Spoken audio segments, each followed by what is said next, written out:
नमस्कार दोस्तों, कैसे हो आप सभी लोग। आई होप आप सभी ठीक ठाक और कुशल मंगल होंगे। आज का वीडियो आप सभी स्टूडेंट्स के लिए मोस्ट मोस्ट इंपोर्टेंट होने वाला है। आज हम बात करेंगे पशुपालन विज्ञान के महत्वपूर्ण प्रश्न। यहां से कई सारे क्वेश्चन आपसे पूछे गए हैं एग्जाम के अंदर। ये क्वेश्चंस आपके 11th एग्रीकल्चर से लिए गए हैं। जैसा कि आप सबको याद होगा कि 11th एग्रीकल्चर के एग्रोनॉमी और हॉर्टिकल्चर के क्वेश्चंस हम पहले ही कंप्लीट कर चुके हैं और आज के वीडियो में हम बात करेंगे पशुपालन विज्ञान के क्वेश्चंस। तो चलिए दोस्तों, आज का वीडियो स्टार्ट करते हैं। शुरू करने से पहले जो लोग चैनल पर नए हैं, चैनल को सब्सक्राइब जरूर कर ले। पास में जो बेल आइकन है उस पर क्लिक करें ताकि आने वाले सभी वीडियोस के नोटिफिकेशन आपको टाइम टू टाइम मिलते रहे। देखो, आपने देखा होगा कि कई बार एग्जाम में एग्जामिनर क्या करता है, डायरेक्ट जो आपके 11th-12th की बुक है उसके पीछे जितने भी अबसद वाले क्वेश्चन दिए होते हैं उनमें से डायरेक्ट क्वेश्चन पूछ लेता है। और कई सारे स्टूडेंट जो तैयारी करते हैं वो एनसीईआरटी को साथ में लेकर नहीं करते हैं और उनके पीछे के क्वेश्चन भी सोल्व नहीं करते हैं। अगर आपको अच्छे तरीके से एग्जाम पास करना है तो आप 11th-12th एनसीईआरटी को जरूर पढ़े। कई सारे बच्चे मेरे से पूछते हैं कि सर बताइए हम कौन सी बुक पढ़े। आप कोई सी भी बुक पढ़ो, बट आप 11th-12th एनसीईआरटी को अच्छे तरीके से पढ़े। उसके पीछे जितने भी क्वेश्चंस आपके दे रखे हैं उनको सोल्व करें। आज के वीडियो में आपके 11th एग्रीकल्चर के सारे क्वेश्चंस कंप्लीट हो जाएंगे जितने भी अबसद वाले दे रखे हैं। तो चलिए वीडियो स्टार्ट करते हैं। एक बार सारे के सारे स्टूडेंट कमेंट बॉक्स में जय जवान जय किसान जरूर लिखे और हाँ, नोटबुक लेकर बैठे। उसमें आप अपने आंसर नोट करते हुए चले और एंड में पता करें कि आपके टोटल क्वेश्चन में से कितने क्वेश्चंस के आंसर सही निकले हैं। इससे आपको पता लगेगा कि आपकी तैयारी आप कितने अच्छे से कर रहे हो, आपको कितनी और तैयारी की जरूरत है। तो चलिए शुरू करते हैं। सबसे पहला जो हमारा क्वेश्चन है, विश्व में दुग्ध उत्पादन में भारत का कौन सा स्थान है। ऑप्शन नंबर ए पहला, दूसरा, तीसरा, चौथा। क्या होगा राइट आंसर? इस क्वेश्चन का जो राइट आंसर होगा वो क्या होगा? प्रथम स्थान है, पहला स्थान है। क्वेश्चन नंबर 2 आता है, 20वीं पशु गणना के अनुसार राजस्थान में कुल पशुधन है। अब देखो, अगर आप बुक के अंदर देखोगे तो वहां पर आपको 2012 वाली पशु गणना आपको दे रखी है, मतलब 19वीं। लेकिन यहाँ पर एक क्वेश्चन थोड़ा सा मैंने चेंज किया है और इसमें हम बात करेंगे 20वीं पशु गणना के बारे में। ऑप्शन है 54.2 मिलियन, 56.8 मिलियन, फिर 76.5 मिलियन या इनमें से कोई नहीं। क्या होगा इस क्वेश्चन का राइट आंसर? पशु गणना भी मैंने आपको ये टॉपिक कंप्लीट करवाया हुआ है। इस क्वेश्चन का जो राइट आंसर है वो क्या होगा? 56.8 मिलियन। और अगर यहां पर मैं बात करूं कि भारत में कुल पशुधन अगर आप लोगों से पूछ लिया जाए तो ये कितना है? ये है 535.78 मिलियन। ये भी आपको याद रखना है, राजस्थान और भारत दोनों का। आगे बढ़ते हैं। अगला क्वेश्चन, भारत की कितनी जनसंख्या कृषि व कृषि उद्योगों पर निर्भर है। यहाँ पे क्या कर लोगे? उद्योग भी कर लोगे। ये क्वेश्चन 3 बार रिपीट हो चुका है। 40%, 50% या 70% या फिर 55%। इस क्वेश्चन का राइट आंसर होगा 69 से 70% जो पॉपुलेशन है इंडिया की वो कृषि और कृषि उद्योगों पर निर्भर है। अगला क्वेश्चन हमारे पास आता है, पशु की आयु ज्ञात करने का सबसे अच्छा तरीका कौन सा है। एक क्वेश्चन एग्जाम में कई बार रिपीट हुआ है, कई बार पूछा गया है। ऑप्शन है पशु की शारीरिक दशा को देखकर या खुर देखकर या सींगों को देखकर या फिर दांतों को देखकर। क्या होगा right answer? By body, by hooks, by horn या फिर बाय टीथ। इस क्वेश्चन का जो राइट आंसर है वो सबसे अच्छी जो विधि है वो कौन सी है? दांतों को देखकर। अब दांतों को देखकर यहां से कृषि पर्यवेक्षक में कई बार क्वेश्चन आया हुआ है। तो लास्ट 2 वैकेंसी थी 2018 और 2021 वाली, दोनों में क्वेश्चन पूछे गए। यहाँ से डेंटल फॉर्मूला आता है। इसके अलावा ये टॉपिक मैंने बिल्कुल डिटेल में अच्छे से पढ़ाया हुआ है। जिन स्टूडेंट ने पशुपालन विज्ञान को कंप्लीट नहीं किया है, कंप्लीट जरूर कर ले। रिसेंट लास्ट 1 मंथ में जितने भी वीडियोस कैप्टन एग्रो पे डले हैं पशुपालन विज्ञान के, आप उनको अच्छे तरीके से जरूर देखें क्योंकि सारे के सारे टॉपिक आपको डिटेल में पढ़ाए हुए हैं। तो यहाँ पर डेंटल फॉर्मूला अगर आप लोगों से पूछा जाए तो 2 डेंटल फॉर्मूला है। एक तो होता है टेम्परेरी, टेम्परेरी मतलब अस्थायी दंत सूत्र, और एक होता है परमानेंट मतलब स्थायी दंत सूत्र। अब देखो, बात करें टेम्परेरी की तो टेम्परेरी होता है 0/4 प्लस 0/0 प्लस 3/3 और प्लस 0/0। ये तो क्या है? अस्थायी है। और यहाँ पर दांतों की संख्या कितनी हो जाती है? तो 20 हो जाती स्थाई की बात करें तो 0/4 प्लस 0/0 प्लस 3/3 प्लस 3/3, मतलब इसमें दाढ़ भी आ जाती है और यहाँ पर दांतों की संख्या कितनी हो जाती है, 32 हो जाती है। मतलब ये इंसाइजर है, ये केनाइन है, ये प्रीमोलर है और ये मोलर है। मतलब हिंदी में बात करें तो इनको बोलते हैं यहाँ पर क्रंतन, इनको बोलते हैं कीलनुमा दांत, इनको बोलते हैं अग्रदाढ़ या अग्रचर्वणक और इनको बोलते हैं चर्वणक या फिर दाढ़। तो ये आपको याद रखना है, कई बार डेंटल फॉर्मूला अलग अलग एग्जाम में पूछा गया है। चलिए आगे बढ़ते हैं, अगले क्वेश्चन की बात करते हैं। अगर डिटेल में देखना है तो टॉपिक मैंने पढ़ा रखा है ऑलरेडी। क्वेश्चन नंबर 5, मादा पशु के मध्यकाल के प्रारंभ होने के कितने घंटे बाद मादा को गर्भित करवाना चाहिए। गाय भैंस की यहाँ पर बात हो रही है। ऑप्शन नंबर ए 6 घंटे, ऑप्शन नंबर बी 12 घंटे, ऑप्शन नंबर सी 18 घंटे, ऑप्शन नंबर डी 24 घंटे। क्या होगा इस क्वेश्चन का राइट आंसर होगा 12 घंटे। जो अंतिम 8 से जो 12 घंटे होते हैं इसमें हमें क्या करना चाहिए, मादा पशु को गर्भित करवा देना चाहिए। अच्छा, मध्यकाल क्या होता है, इसको हिंदी में मध्यकाल इंग्लिश में बोलते हैं ईस्ट्रस पीरियड। मतलब ऐसा काल होता है जिसमें मादा पशु नर पशु के साथ संभोग करने की इच्छा प्रकट करती है, ऐसे काल को मध्यकाल कहा जाता है। तो सबसे जो बेस्ट टाइम है वो कौन सा है, अंतिम 8 से अंतिम 12 घंटे। आगे बढ़ते हैं, अगला क्वेश्चन, भारतीय गायों में यौना अवस्था कब प्रारंभ हो जाती है, स्टार्ट हो जाती है। प्यूबर्टी की बात चल रही है। प्यूबर्टी क्या होता है, जब नर पशु में शुक्राणु बनने लग जाए और मादा में अंडाणु बनने लग जाए, ऐसी स्टेज, ऐसी अवस्था को बोलते हैं प्यूबर्टी या यौना आरंभ या यौना अवस्था। तो भारतीय गायों में कब स्टार्ट होती है, 8 माह में या फिर 16 माह में या 24 माह में या 32 माह में। राइट आंसर क्या होगा, 24 माह में स्टार्ट हो जाती है। अगला क्वेश्चन हमारे पास आता है क्वेश्चन नंबर 7, गाय को ब्याने के कितने दिनों के भीतर ही गर्भ धारण कर लेना चाहिए। ऑप्शन नंबर ए 40 से 50 दिन, 50 से 60 दिन, 60 से 90 या 100 से 110। इस क्वेश्चन का राइट आंसर होगा 60 से 90 दिन। क्या होगा, 60 से 90 दिन आपको याद रखना है। कहने का मतलब है 2 से 3 महीने में गर्भ धारण करवा देना चाहिए। अगला क्वेश्चन, क्वेश्चन नंबर 8, हाथों द्वारा दूध दोहन की सबसे अच्छी विधि कौन सी है। चुटकी विधि, पूर्ण हस्त दुग्ध दोहन विधि, अंगूठा विधि या उपरोक्त में से कोई। इस क्वेश्चन का राइट आंसर क्या होगा, पूर्ण हस्त दोहन विधि है। इस विधि के अंदर हम क्या करते हैं, सपोज कीजिए ये गाय का थन है, अब इस थन को पूरे हाथ से 4 उंगलियों के बीच प्लस जो अंगूठा है, ठीक है, ये तो अंगूठा विधि आपकी हो जाती है इस तरीके से, अंगूठे से अगर हम दबाते हैं। चुटकी विधि क्या होती है, इस तरीके से दबाएंगे तो चुटकी हो जाती है। इसके अलावा फुल हैंड मेथड में क्या होता है, ये जो गुद्दा है और जो उंगलियां है इनके बीच में थन को इस तरीके से दबा के इस तरीके से करना होता है। ये होता है फुल हैंड मेथड। और करीबन दुग्ध दोहन की प्रक्रिया हमें 5 से 7 मिनट में कंप्लीट कर लेनी चाहिए। अगला क्वेश्चन है, साइलेज के लिए उपयुक्त फसल है। अब यहाँ पे कई बच्चे कंफ्यूज होंगे, एक तो मटर दे रखा है, एक ज्वार दे रखा है, एक लोबिया है और एक क्या है, बरसीन दे रखा है। क्या होगा, इस क्वेश्चन के अकॉर्डिंग इसका राइट आंसर क्या हो जाएगा, ज्वार हो जाएगा। लेकिन आप लोगों ने पढ़ा होगा कि सर मक्का होता है, बिल्कुल होता है, मक्का है, इसके बाद क्या आता है, तो ज्वार आता है। देखो साइलेज कौन सी फसलों से हम बनाते हैं, तो जिनके अंदर कार्बोहाइड्रेट की सर्वाधिक मात्रा पाई जाती है वो फसलें साइलेज बनाने के लिए अच्छी होती है। तो देखो यहाँ मक्का तो ऑप्शन में है ही नहीं, अगर मक्का होता तो मक्का लगाते, बट यहाँ पे क्या है, ज्वार है, इसीलिए हमने क्या लगाया, सोरगम बाइकोलर लगाया है और इसको केमल क्रॉप भी बोला जाता है। आगे बढ़ते हैं, अगला क्वेश्चन, साइलेज बनाने के लिए ज्वार फसल काटने की उत्तम अवस्था कौन सी है। फूल आने पर काटना चाहिए या दाना बन जाने पर या फसल पक जाने पर या फिर उपरोक्त में से कोई नहीं।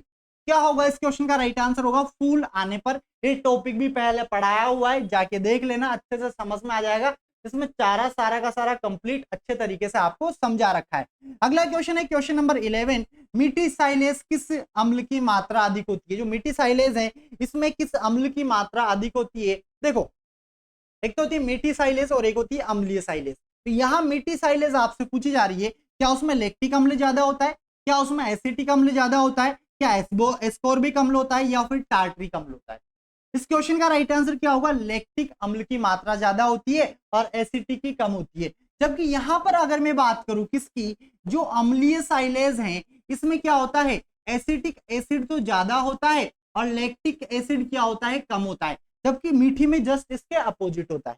अगला क्वेश्चन है, बिनोले में टॉक्सिन होता है। बिनोले की खली जो है कहने का मतलब है कपास की उसमें विषाक्तता वाला जो पदार्थ है वो कौन सा होता है, गोसिपोल है या हाइड्रोसाइनिक अम्ल है या लेथिरोजन है या हेमोग्लूटिन है।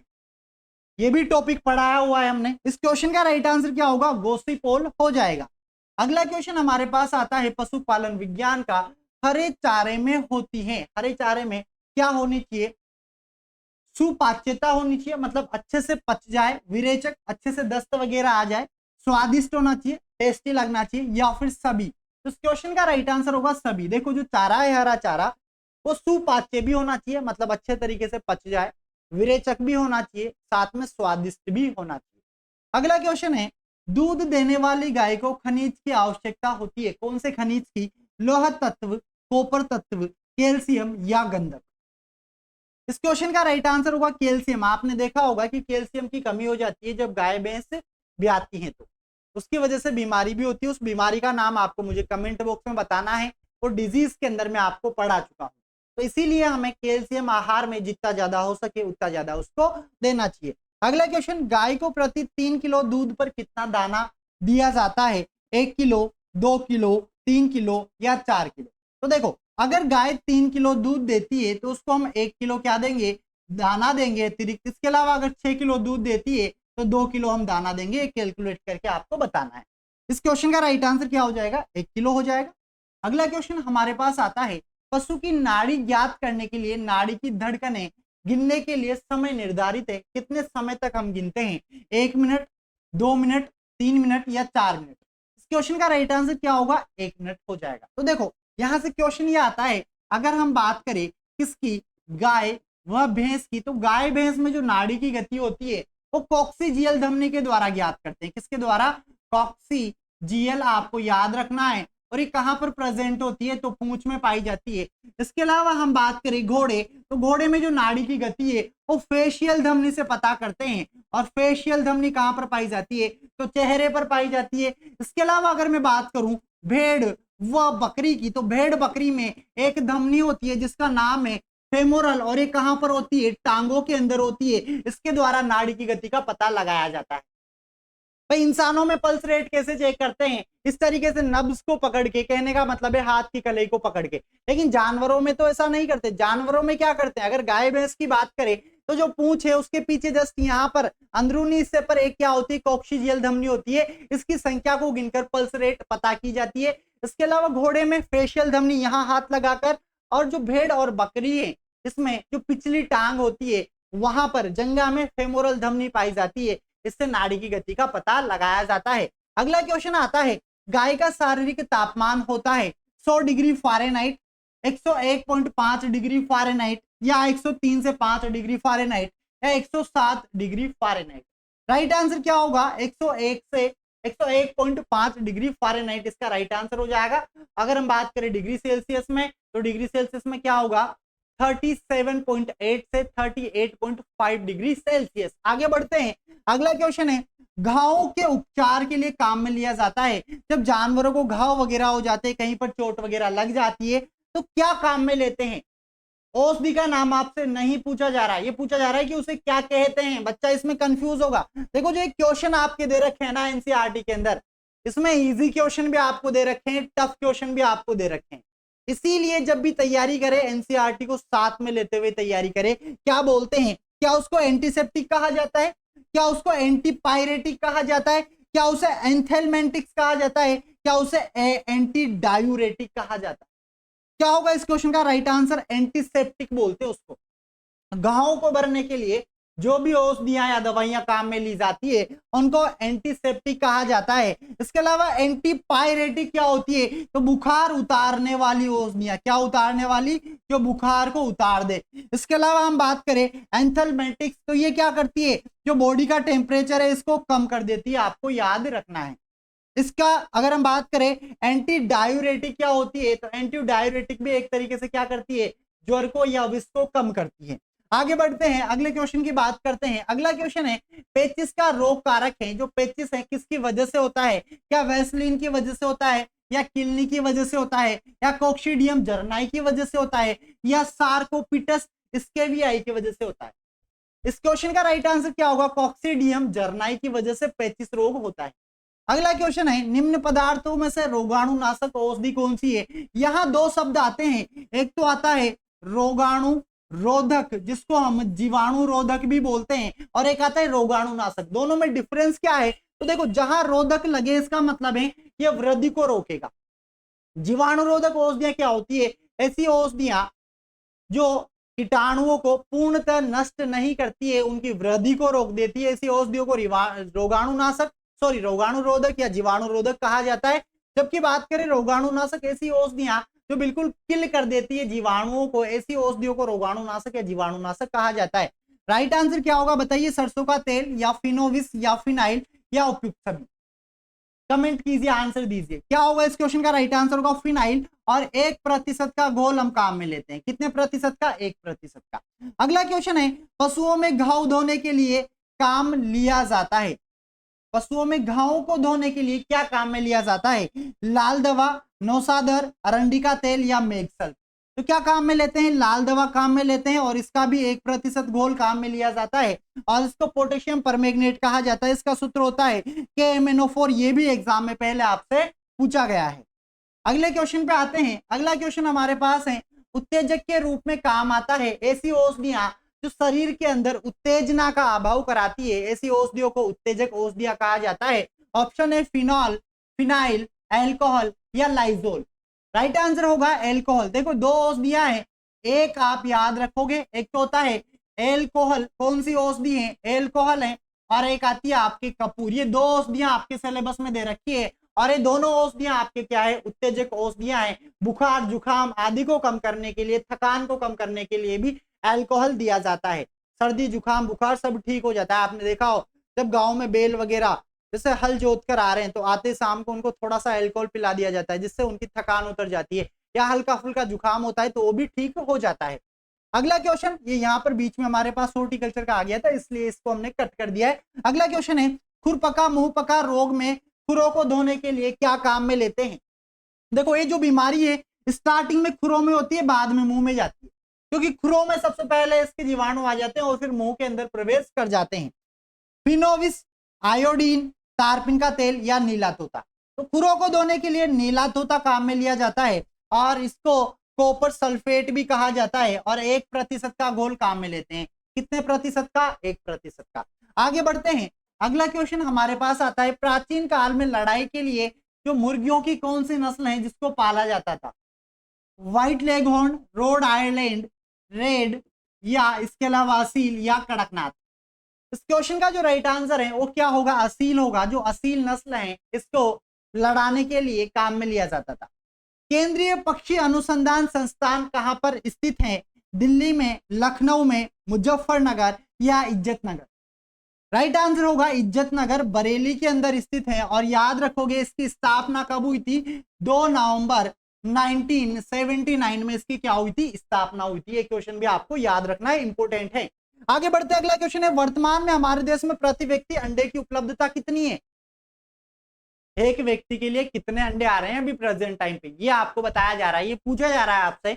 ऑप्शन है 57, 72, 95 या 115। कितने प्रति व्यक्ति अंडे की उपलब्धता है? राइट आंसर होगा 95 अंडे। कितने? 95 अंडे। आगे बढ़े। अगला क्वेश्चन जो हमारे पास आता है वो आता है, अंडा उत्पादन के लिए मुर्गी की सबसे अच्छी नस्ल कौन सी है? रोड आइलैंड रेड, या इसके अलावा असील, या रेड कॉर्निश, या व्हाइट लेगहॉर्न। राइट आंसर क्या होगा? व्हाइट लेगहॉर्न होगा। ऐसा कहा जाता है कि एक वर्ष में 240 अंडे दे देती है। कितने? 240 अंडे प्रति वर्ष देती है। तो याद रखोगे, मुर्गियों की सबसे अच्छी नस्ल भी कौन सी है? व्हाइट लेगहॉर्न है। आगे बढ़ते हैं। अंडे की जर्दी को बीच में स्थिर रखने का कार्य कौन करता है? तो देखो, आपने देखा होगा, सपोज कीजिए ये क्या है? ये है एग, अंडा, और अंडे के बीचों बीच एक इस तरीके से जर्दी पाई जाती है जिसका रंग कैसा होता है? पीला होता है। और ये पीला रंग जेंटोफिल की वजह से होता है, ये भी आपसे पूछा गया है यहाँ पर, ठीक है। इस तरीके की जो जर्दी पाई जाती है। अब आपने देखा होगा कि अंडे के अंदर ये बीच में ही क्यों होती है? बीचों बीच में होती है ना भाई, ऐसा तो नहीं है या इधर साइड में? अच्छा, साइड में आ जाती है सर, अगर वो तो आपने उबाला हो उस केस में आ जाती है, जब इस तरीके से इसको सही तरीके से नहीं रखते। लेकिन ये बीचों बीच होती है। तो बीचों बीच किसकी वजह से होती है? कवच झिल्लियों की वजह से। या श्वेतक एल्बुमिन की वजह से, या श्वेतक रज्जु या चेलेजा की वजह से, या कवच की वजह से। देखो अंडे में 3 पार्ट मेन है। ये तो है आपके पास कैल्शियम कार्बोनेट का कवच है। इसके अलावा ये क्या है, ये जर्दी है, ये यॉक है। इसके अलावा ये जो व्हाइट व्हाइट होता है बीच में, ये क्या होता है, आपकी प्रोटीन होती है। कौन सी, यहां लिखा हुआ है एल्ब्यूमिन प्रोटीन होती है, ठीक है। अब ये बीचों बीच में स्थिर है, किसकी वजह से है, ये आपसे पूछा जा रहा है। इसका राइट आंसर होता है श्वेतक, रज्जु या चेलेजा। ये क्या होता है, तो देखो इस तरीके से इसके पास इस तरीके की संरचना होती है, यहां से इस तरीके से, ठीक है। ये होता है चेलेजा। ये जो 2 पार्ट आप देख पा रहे हो, ये चेलेजा है और ये क्या है, श्वेतक है। इनकी वजह से ये बीचों बीच में स्थिर रहता है। तो इस क्वेश्चन का राइट आंसर क्या हो जाएगा, श्वेतक व चेलेजा। आगे बढ़ते हैं, अगला क्वेश्चन है व्हाइट लेग हॉर्न मुर्गी का उत्पत्ति स्थान क्या है, अमेरिका, इटली, इंग्लैंड या जर्मनी। पहले भी पूछा गया है, राइट आंसर क्या हो जाएगा, इटली हो जाएगा। इटली से इसका ओरिजिन माना गया है। अगला क्वेश्चन आपसे पूछा जा रहा है, मुर्गियों हेतु आवास की विस्तृत प्रणाली में रेन बसेरे में प्रतिपक्षी स्थान दिया जाता है। मुर्गियों का आवास आपने पढ़ा होगा, पक्षियों का 4 तरीके से उनका आवास हम करते हैं। उसमें से एक जो प्रणाली है वो कौन सी है, विस्तृत प्रणाली आती है। कितना, अब इसके अंदर एक रेन बसेरा बनाया जाता है, लकड़ी का एक इस तरीके से घर होता है जिसमें बारिश वगैरह से बचने के लिए अंदर चली जाती है। तो उसमें प्रतिपक्षी स्थान कितना दिया गया है, 1 वर्ग फुट या 1 से 1.5 वर्ग फुट या 2 वर्ग फुट या आधा फुट। राइट आंसर क्या हो जाएगा, 1 वर्ग फुट हो जाएगा। ये आपको याद रखना है। और इस प्रणाली में 1 हेक्टेयर के अंदर 125 मुर्गियां या अनुकूल मौसम में 250 मुर्गियों तक या 250 पक्षियों तक पाला जा सकता है। अगला क्वेश्चन आता है, रानीखेत बीमारी का दूसरा नाम क्या है, न्यूकैसल रोग, फाउल फॉक्स, मेरेक रोग या इनमें से कोई नहीं। क्या होगा, राइट आंसर हो जाएगा न्यूकैसल रोग, क्योंकि इसको सबसे पहले न्यूकैसल इंग्लैंड में देखा गया था। और भारत की बात करें तो भारत में रानीखेत में देखा गया था, इसीलिए इसको रानीखेत नाम से जानते हैं। और ये रोग किसकी वजह से होता है, ये पैरामिक्सो विषाणु की वजह से होता है। किसकी वजह से, पैरामिक्सो विषाणु की वजह से होता है। इसमें क्या होता है, इस रोग से प्रभावित अंग कौन सा है, तो श्वसन तंत्र है। क्या है, श्वसन तंत्र, जिसकी वजह से सीटी के जैसी आवाज भी आती है और अपनी गर्दन को इस तरीके से उल्टी करके बैठ जाती है।